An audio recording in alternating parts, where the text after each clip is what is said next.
Good day, Trinidad and Tobago. It is 22 minutes past 6 o'clock and Trinidad time.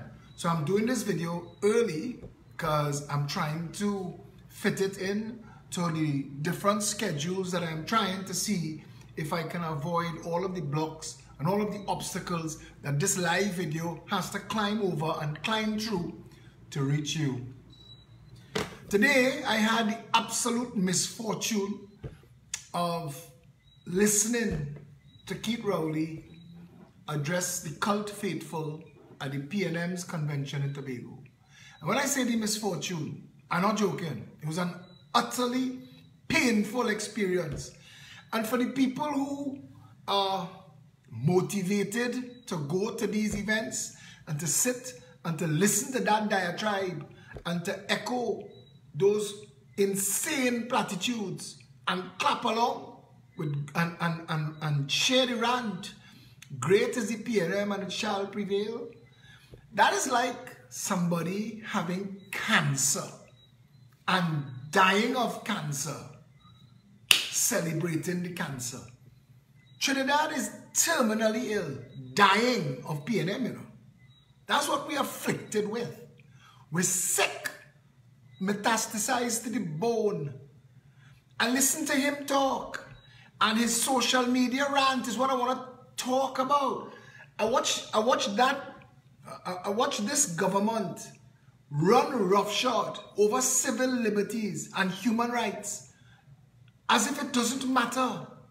And if we didn't have a broken opposition, because I want to tell you something, if the Progressive Empowerment Party was your opposition, Keith Rowley would be in trouble. But you don't have a real opposition. You have an opposition, UNC, who are sitting there terrified of their own actions. The government has a plan, and it's telegraphing the plan to use the state to deal with them from a law enforcement perspective for political expediency. I'm not getting in that yet, because between the two of them and the games they play, PNM and UNC, not my concern. But if you had a proper opposition, if you had the Progressive Empowerment Party, if I were the opposition leader, Keith Rowley couldn't get away with what he is getting away with now. Kamla Persad-Bissessar is barely present. She is barely present when she is speaking. She's barely present when you're watching her trying to beat her cult following into whatever excitement they call that frenzy. But she's going nowhere, and she's failing the nation at its most. We are at its most desperate time. The country is dying of PNM. The people behind the PNM have mounted an assault against this country that is so serious that you, all of you, who are distracted by anything, even if you're up to your waist in flood waters, pay attention to what the government doing. If you're thinking about going out and I'm watching you all drinking and getting drunk and partying and looking for your carnival costumes, listen, like yourself, you know, like yourself. But I'll tell you something. Those memories that you're making, make sure they last a lifetime. Make sure that they last you the balance of your life, because when the shit hits the fan, you're going to need to be able to think back to those days when you had the power and the opportunity to decide what you were doing with your own life. Not for me to tell you what to do. I just ringing that alarm bell. But listening to this jackass extraordinaire, Keith Rowley, bleat to people who bleating back at him. And I'm wondering, I actually heard this stunting son of a bitch, Christopher Rowley, Keith Christopher Mugabe Sabga Rowley, he bring up the issue about the Syrian Lebanese and will stick up in there too. But I actually listened to him use the term critical thinking. Keith Rowley, you asked your faithful to use critical thinking?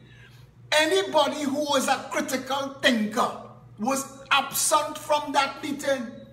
anybody in that audience who were capable, Keith Rowley, any one of them that was capable of critical thinking would have gotten up halfway during your speech, stoops at you, made a sign of the cross or whatever it is the other religions do, call on God to rescue the nation from the jackass prime minister that we have. You can't call for critical thinking from the mind broken. We're playing with. And the media, the bought and paid for copy and paste media is broadcasting that. They have no problem with that. Because they're owned by people who, just like you, want for themselves. Forget the rest. Let me take what we could take. Keith Rowley, you talk to your bleating faithful about people thinking you have throat cancer and you don't have throat cancer. I don't care about that. I don't care about whatever natural affliction is going to deal with you. But the people of this country want to understand, brother, what it is you think your role is in the conversation to destroy civil liberties. Social media is your biggest fear and your government's biggest fear. Because you see, through SABGA, you control the Guardian. SABGA, why do you control the Guardian? If SABGA control the Guardian and control you, I don't have a shit at this point. Right now, my biggest concern is to get you fired, to get you exposed and to get you fired. And the only way to get you exposed is social media, because the government controls mass media. One Caribbean Media was acquired when we bailed out Clico. The government has massive influence in the Express and TV6. It is why the government was able to manipulate TV6 newsroom and send Mark Basant trying to fool people that the issue that closed down Petrotrin is C.R. Boodoo Singh and his secret compartment in his contractor trucks that was stealing overall $48 million. Jail Boodoo Singh ass, but don't play like that is the issue. Mark Basant, don't stop running down Nazim Bash and AV Oil. Mark Basant, what is going on with the Unipet bill? Unipet has a massive Petrotrin bill, credit forever, to be written off when Petrotrin no longer exists.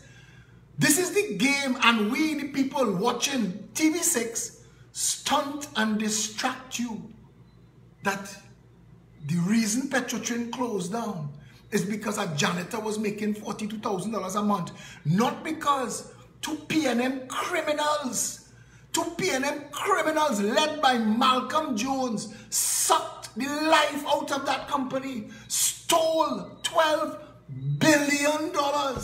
$12,000 million was stolen from this country through Petrotrin by PNM agents, and a PNM government came into office and a PNM Attorney General stopped the prosecution into these people. Keith Rowley is a liar. Keith Rowley is a serial teller of untruths. Keith Rowley is the front line, the tip of the spear. Keith Rowley is the affliction that is killing this country. Keith Rowley is cancer. The PNM is cancer. The UNC is not the cure. The UNC is not the cure.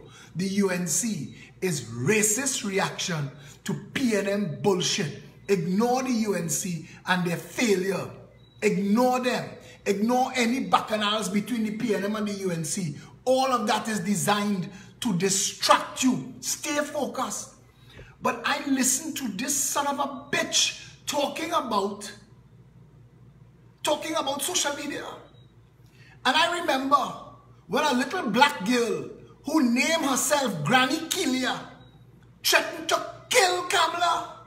Keith Rowley told the bleating faithful about Sasha Mohammed, who disguised herself as Janice Thomas and sent a threatening message to a journalist But Keith Rowley didn't mention Granny Killer, who wanted to kill Kamala. Keith didn't mention that Amory Brown and the rest of the PNM jump out themselves. I watched Ira Matura just read the article again and think, boy, these journalists are so full of friggin' shit. They have so led this country astray. There are no journalists in this country left. When Granny Killer went off on her rant to kill Kamala, the whole PNM jumped out. Oh my God, it's a prank. She didn't mean it. Ira Matur say it is a twist and a prose and it's a reflection of us. It's not.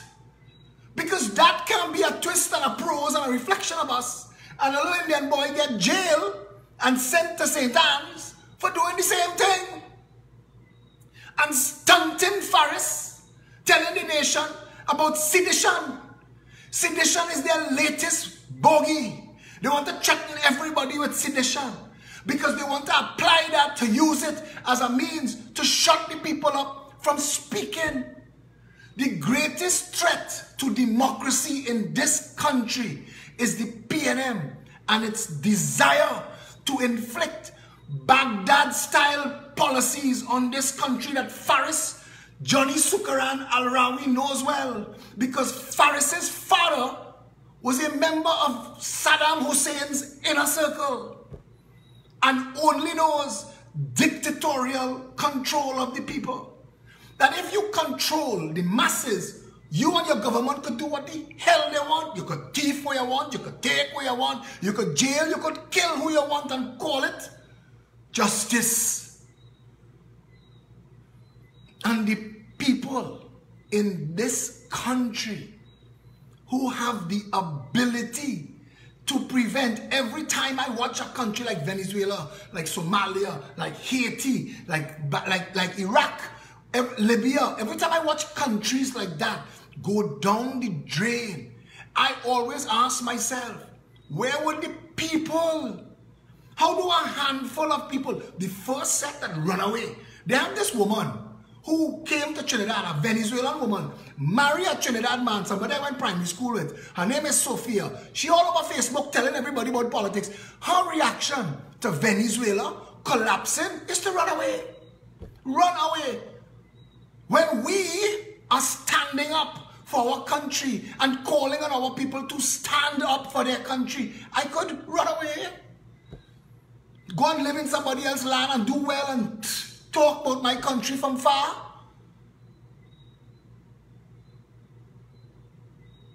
That little boy who posted his rants on Facebook, he should be penalized for it, yes. But it in jail and it is St. Anne's.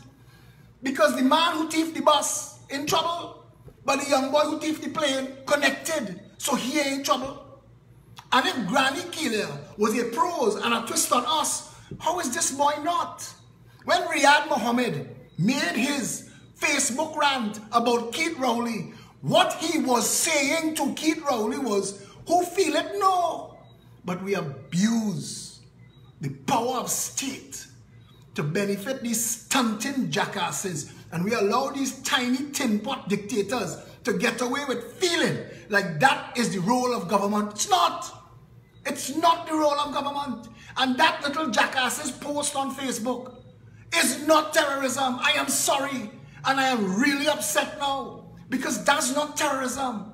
But what it is, what that little jackass, and if it is his post. Because Colin Imbert used hate speech against Barry Padarat in the parliament. Colin Imbert used hate speech against a sitting member of parliament and did not have his privilege suspended, was not dragged before the courts, was not charged for inciting racist hatred and calling Barry Padarat a little fairy, and then was able to say that his Facebook get hacked. How do we know this little Indian boy didn't get his Facebook hacked? How do we know? We have no information but front page bullshit from the Guardian and the Express, calling it sedition and terrorism. How is that worse than an opposition leader using the privilege of parliament to attempt to overthrow the government and incite the public against the democratically elected government of the day. How is that boy's Facebook post, Faris, how is that worth a 25-year jail sentence and Rowley not rotting in a cell somewhere? How? Because Emailgate was the most treasonous act ever committed in this country's history. To this day, Gary Griffith still vexed with me because I was the only person who was saying when Keith Rowley was trying to ride on Gary's popularity, and I know that is a Hail Mary to the PNM, because they unleash Gary and they tell him, they chain him up, you know, like the Energizer Bunny, go and solve crime, because they want to ride that boy. Because Stuart Young, you know, he asked from his neighbor ass, and Faris is a shithong on a bright sunny day. When it rainy, overcast or dark, he useless. He like tits on a bull. They know they need Gary Griffith only because Gary is willing to be the front line of the papers, to be talking to Stefan Rees on Synergy, to be dealing with Hema, to be dealing with Fazir. They know they could ride Gary, they could hide behind Gary. But I was the person who said, Keith Rowley cannot appoint Gary until he apologizes for accusing Gary Griffith. To this day, we have a commissioner of police who the Prime Minister accused of the most heinous act while he was a national security advisor to a Prime Minister. Keith Rowley accused Gary Griffith of planting bugs on the DPP. Keith Rowley accused Gary Griffith, Commissioner of Police, of conspiring with a Prime Minister and an Attorney General to murder newspaper journalist Denise Wren. Keith Rowley accused Gary Griffith, Kamala Prasad-Bissessar and Anand Ramlogan of perverting the course of justice and has never been made to apologize to the state. Keith Rowley should have been arrested, prosecuted, charged and jailed. Emailgate was the most treasonous act ever committed in this country's history. And until we get justice there, until we get justice for 1990, because you're trying to tell me, with all the twists and turns and bullshit they do for 1990, we can't find out who was behind Abu Bakr and what went on there? We can't. Because it's not a real country. It is a country that has make-believe positions populated by hand-picked people whose job it is to work with the gang in power. And that is the madness of Trinidad and Tobago. And I tell you, the citizens of Trinidad and Tobago who are distracted tonight still, listen. My attempts here, you can't save people from themselves, but we're trying. You can't free fools from the chains that they revere, but we're trying. Listening to Keith Rowley bleat to his sheep, to the cult following of the PNM, and not address the issue of the open borders that I tell you could be closed in 24 hours. 24 hours. Every time Ole ramp that up too much and talk about the problems in the country is because it is too easy to bring illegal drugs and guns in this country. They spelled something at you. We're dealing with that. We're dealing with closing the borders. But to close the borders in Trinidad, we need a space program. We need to create an ability to send a man to the edge of space to get the secrets of the dark overlords, to bring it back here to tell us how to close a 2x4 rock in the ocean. How to prevent people from being able to drive a pirogue up onto the shore and offload human cargo. If we didn't have somebody film that offload in Cedros, the media wouldn't have had to say that the police acting on the video found all 11 and have arrested them. Now, what if there was no video? What if there was no video? What if those 11 were terrorists? What if all 11 were carrying nuclear bombs? What if that was a shipment of $600 million worth of coke heading to the juice factory to get packed in cans to be shipped again to Virginia? Without that video, what would the police have acted upon? Nothing. What would the media have been able to broadcast? Nothing. And if a tree falls in the forest and no one is there to hear it, it didn't fall. If 11 people carrying 11 nuclear bombs come through Cedros and nobody's there to video record it, well, and that's this country. But you're bleating to the sheep. Great is the PNM and it shall prevail like stage 4 cancer. Stage 4 cancer is prevalent too. Stage 4 cancer prevails. The perfect analogy for the PNM is cancer metastasized to the bone.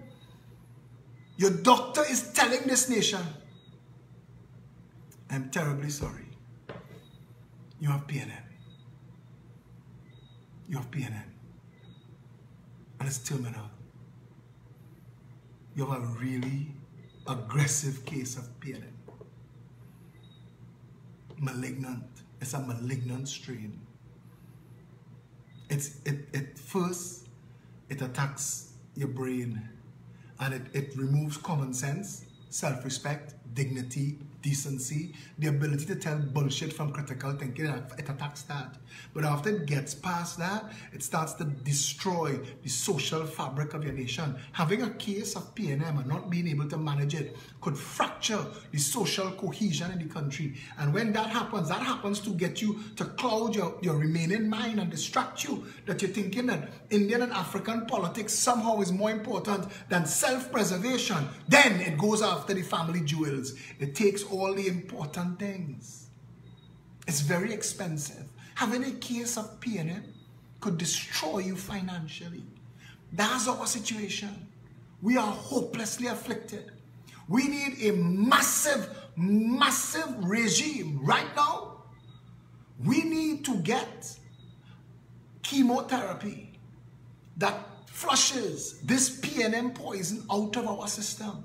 We need a chemotherapy of an election. But a chemotherapy of an election without an awoke population standing up and ready to vote itself, a real government, is empty, is valueless, is benign, is vacuous, it has no purpose, it serves none.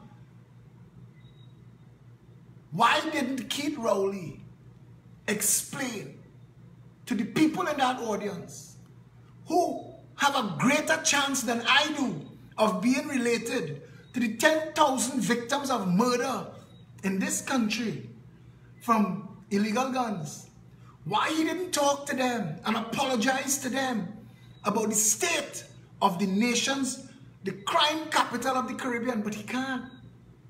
He can't. He said his is the government that is bringing. He made it sound like it was such a Herculean effort to bring campaign finance legislation to the parliament, because we went to the OAS and we went to that meeting and we got the details. What he didn't tell you is every other country that signed that document have already implemented serious campaign finance legislation but Trinidad. We've done nothing. We've not even written a law. We've not even written an outline bill. There is nothing to debate because it's criminals who are seeking self-enrichment. Corruption runs this country. Corruption that controls the PNM and the UNC will never allow campaign finance legislation to reach law. So he lied.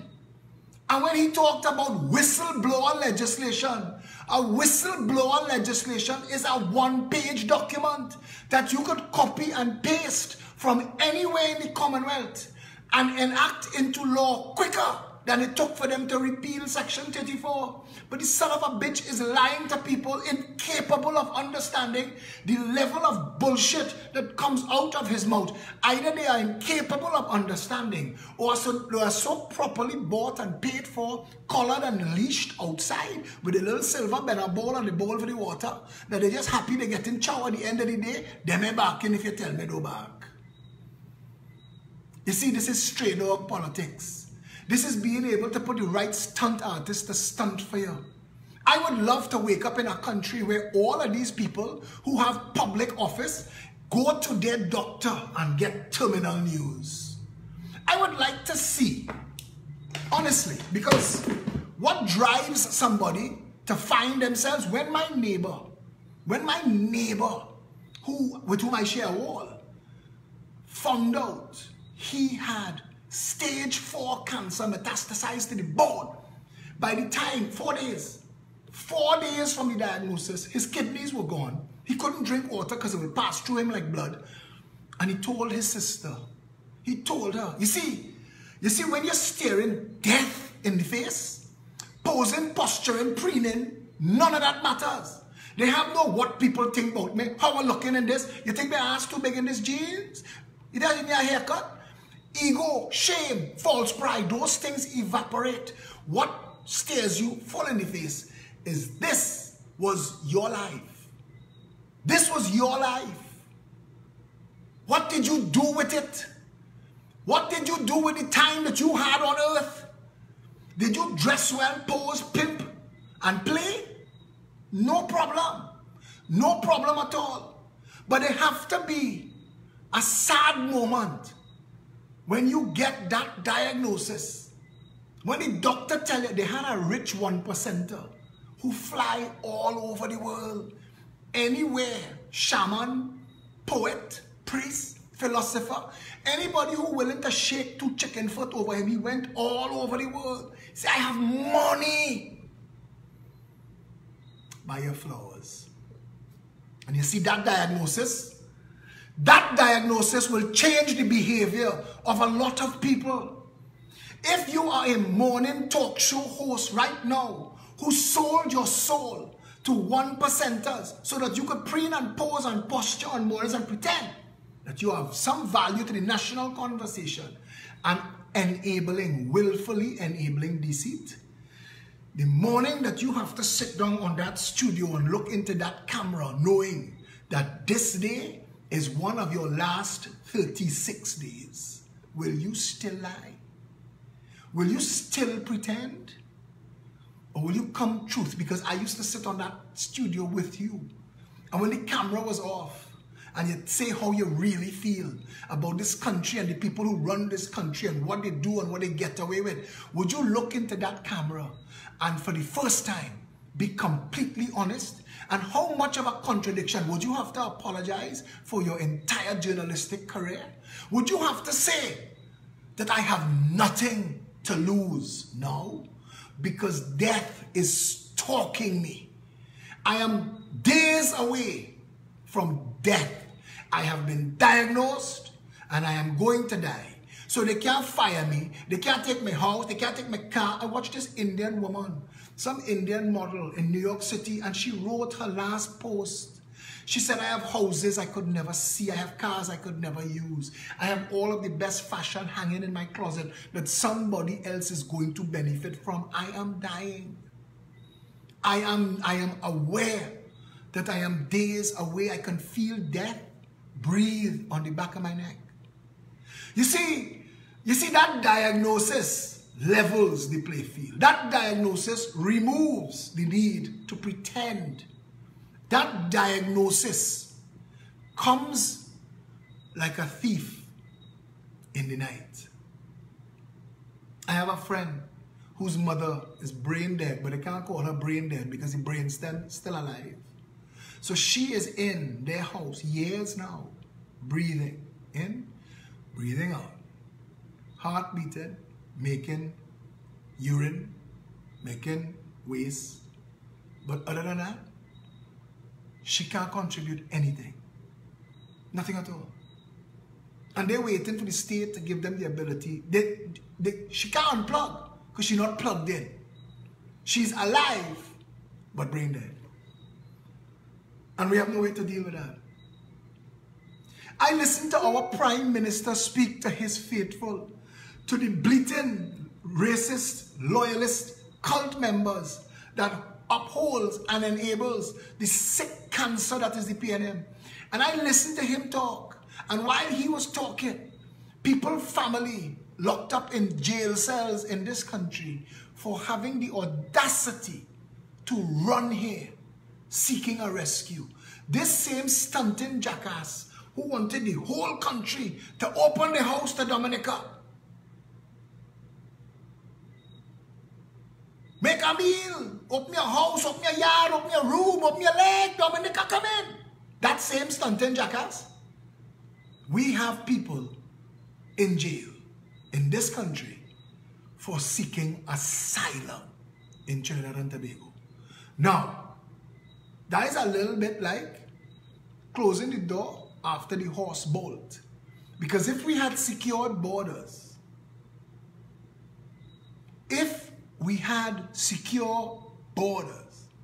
they couldn't sneak in the country.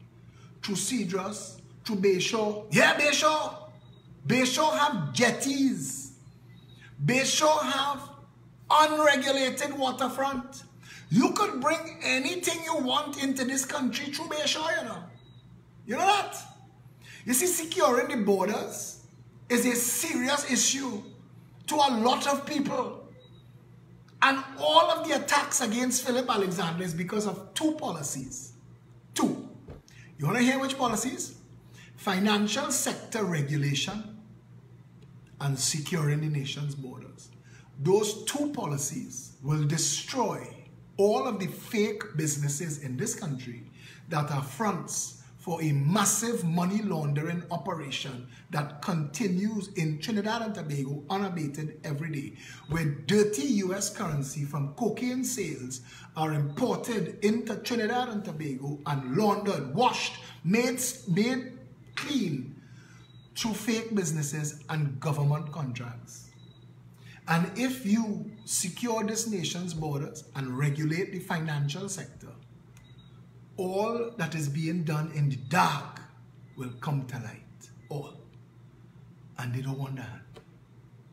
They don't want that at all. There is a lot that is broken in this country. And again, one of two things could happen from all of this attempt at messaging. That we could wake up and we could stand up as a people and stop the bullshit. We could stop accepting bullshit from these two political parties. We could stop being deceived. We could stop being led by our race and our hair texture and start to be led by our citizenship of this country and demand, because even the most simple of people understand rights. Even the most simple of people understand that they deserve better, but they've never had an opportunity to actually see it come to life. When I shared, last time I watched Paul Daniel Nahus pose 7 years ago. We marched to rescue the children of the country. He didn't say Philip Alexander. He didn't say the Jericho Project. He didn't say the seeds of the Progressive Empowerment Party, because he can't. But he knows, and he is still proud, that he was marching with something that powerful, that the PNM opposition that couldn't find its clothes, its drawers, and its shoes, and the UNC government that was failing, stunting, and thieving out the nation, that the Jericho Project, that I and we were able to put 25,000 people in the street and told the government, we want to rescue the nation's children. Take the children's bill from the dustbin where it's been languishing for 12 years and make it law. The government had to take and make night sittings, and the government and the opposition passed that law, because no political party to date has had a bigger march than the Jericho Project. Not even PNM with their fake OWTU swelling their ranks. Ironically, the same OWTU that they cut their throat and firing. Keith Rowley only used Ansel Roger because Ansel Roger could have bring marchers, you know. Jennifer Baptiste Primus only have a post in the government because the PSA could have bring marchers, you know. Because when Keith Rowley had his first Section 34 march, 21 people came out. 21. Nobody cared. David Abdullah went and cut a deal with the PNM because David Abdullah is desperately seeking relevance and somebody to pay his grocery bills. So David Abdullah will get locked up under the Manning PNM, march with Kamala, get into Kamala government, become a senator, benefit there, leave her when the tides change, march with Rowley, get Rowley into office, benefit from that. You see, these are people. When people talk about David Abdullah, Philip, why don't link up with David Abdullah? The first and last time I linked up with David Abdullah is when David Abdullah came to my office and asked me if I would assist Section 34 March, and if I would say that I stand in with Keith Rowley. That is why there's a picture, and people ask, how do you have a picture of Rowley, Roger, and you? Because I was representing civil society. And I said, okay, this Section 34 law to free Ish and Steve is corrupt.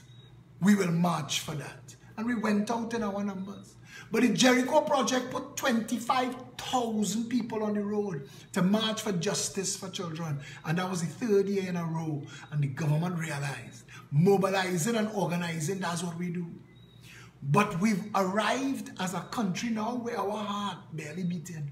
We've lost our empathy. We've lost our compassion. We don't care. We don't care. Listen, I'm telling you, you're going to lose loved ones. You're going to post on Facebook. You're holding your head and bawling. And nobody's going to care. They're not going to like. They're not going to share. You're not going to get two angry faces. They're not going to say, what the hell is this? Because people have stopped caring. We've come to a dangerous place. Nobody seems to think that there is anything of value in this country anymore. Joe Brown, one of the most celebrated chefs in the Western world, made Trinidad his home, was run over and crushed while riding a bicycle. And nobody cared. The cyclists making a little bit of a noise, but them realizing they ain't getting nowhere because nobody taking them on. Nobody taking them on. And it's not that the cyclists are not nice people. It's not like Joe Brown wasn't a great guy. It's we've lost our heart. We are losing our Trinidadianness. And listening to this stunting jackass Keith Rowley lie to the cult following. And to hear them at the end saying, great is the PNM. I want to ask one of those people, just one, call me on the phone, message me on Facebook. What is the PNM great at? What has the PNM done? In the 43 years, they have had power out of our 56 years of independence. What has the PNM done that you could consider great? What? A failed public housing scheme that has made billionaires of overnight house builders from the 1%. That makes the PNM great. Spending $5 billion on public health every year, $50 billion for the last 10 years alone, to enrich certain 1%ers because we still can't get the hospitals to work. We're spending $1.5 billion to build a Point 14 hospital, $864 million to build a Sangre Grande hospital, the next $1 billion to build a Rima hospital, and all of this is being spent knowing that the hospitals we already have, we cannot staff, we cannot run, we cannot stock. And the $5 billion we spend every year is stolen by 1% financiers of the government of the day. How does that make the PNM great? Is the PNM great for managing an education system that sees 3,000 people out of 20 go on to tertiary education so that they could migrate away from Trinidad, and see about 7,000 every year become criminals, hustlers, sufferers, squatters, victims? An education system that has failed this nation so badly that every time they do the SCA exam, 17,000 children are thrown like rats into a system with scarce results and told, fight for your ability to make it. While 3,000 get something called prestige education. All of it paid for by the same state dollar. That makes the PNM great. What in any of its incarnations, Eric Williams, George Chambers, Patrick Manning, Keith Rowley, the $3 trillion that passed through this country, in the main passed through as two booms, one under Eric Williams, one under Patrick Manning, What have they done that you could say with any certainty at any point in time that this government was great? Somebody's reminding me about John Rahal. Was John Rahal being made Minister of Health so he could create CDAP, so he could create Super Farm, so he could make profits for his family and then sell it and make a big windfall? Is that made the PNM great? Or was it John Rahal as Minister of Agriculture who shut down Caroni and gave himself Caroni land? Is South Park built on Caroni land by Taruba Road? Did John Rahal give himself Caroni land that he sold to the government as Greenvale Housing Project? $700 million. Does that make the PNM great? How about this version of the PNM and Keith Rowley and Howard Chinley, who got Pier 1 under Manning and got dock rights in Chagaramas under Rowley? Does that make him great? Does that make the PNM great? What exactly? When you look around and you see the 1% feasting off the nation, when you watch a government, 56 years of independence government, met a sugar industry 400 years old and an oil industry over a century old and just destroy it, steal it, rape it, plunder it, loot it, shut it down and sell it. Does that make them great? The country with the highest murder per capita in the Western world. How is the PNM great? We are a narco state and a money laundering kingdom. Does that make the PNM great? What makes it great? People die. We are the most corrupt country in the Western world. A fellow named Anselm Lebon, a Trinidadian who ran away, living in New Jersey, has a radio show arguing with me and saying, no man fell. Somalia is more corrupt. And I'm thinking, that's the line? We happy because we're not as bad as Somalia? But Guyana and Jamaica that we used to wash we mouth on and laugh at, laughing at we now. That Venezuela and Trinidad being said in the same sentence, not like you go be like Venezuela, because we know it inevitable if this continues. What has the PNM ever done for this most blessed country that makes it great? They were in Tobago, they rode a galleon's passage that cost 10 times what it should have cost to enrich PNM financiers and friends. But they had to shut down the super-fast glacier that was running properly, and to shut it down, they had to terminate a contract and pay off people and destroy the Port Authority of Trinidad and Tobago and destroy the economy of Tobago. They had to take Trinidadians. You know, you normally have a PNM convention and you bring them in the red jersey in the maxi, or you bring them in the red jersey in 2 boats. Because you have to be on a list.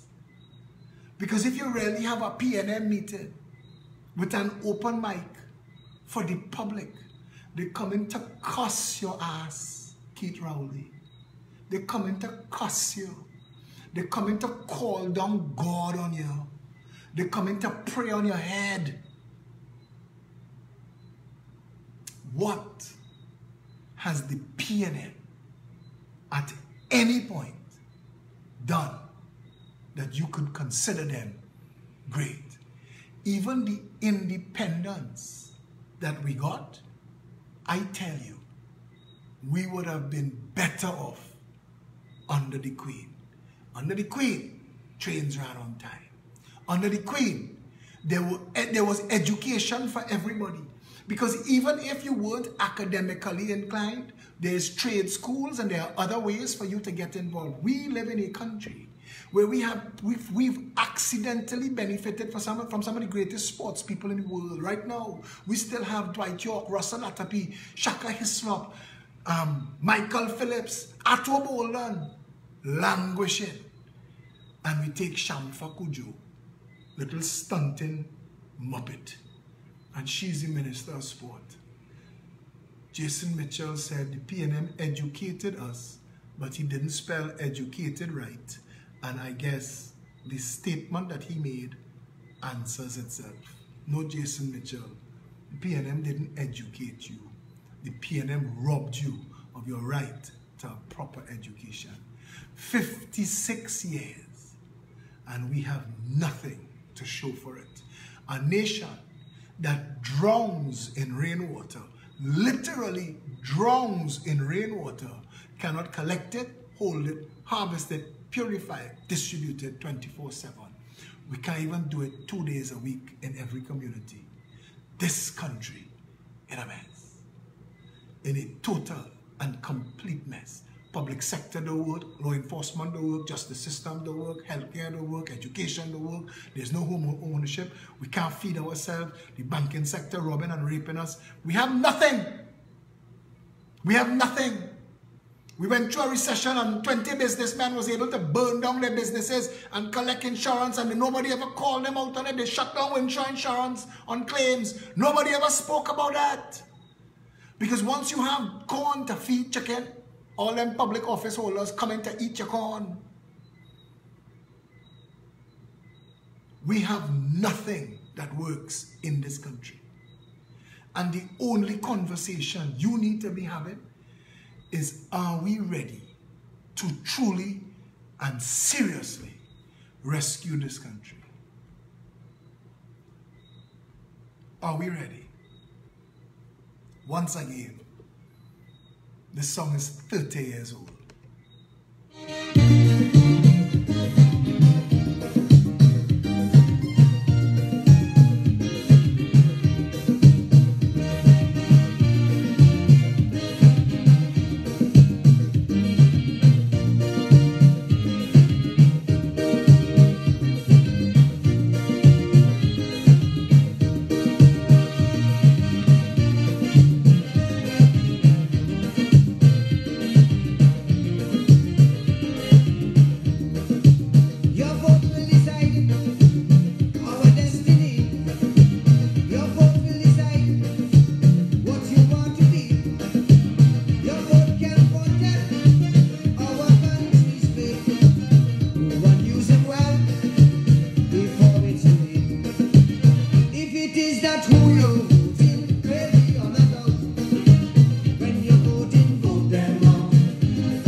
Asking me, Philip, how do I get notifications of what you post? The best thing that I could tell you is at the top of my profile, there is a little tab that you could click, and where it says following, make sure that the little tick is there that you're following, and tick get first, so that you will get some notifications. But I know they're blocking and they're going all out of their way to prevent us from getting this conversation.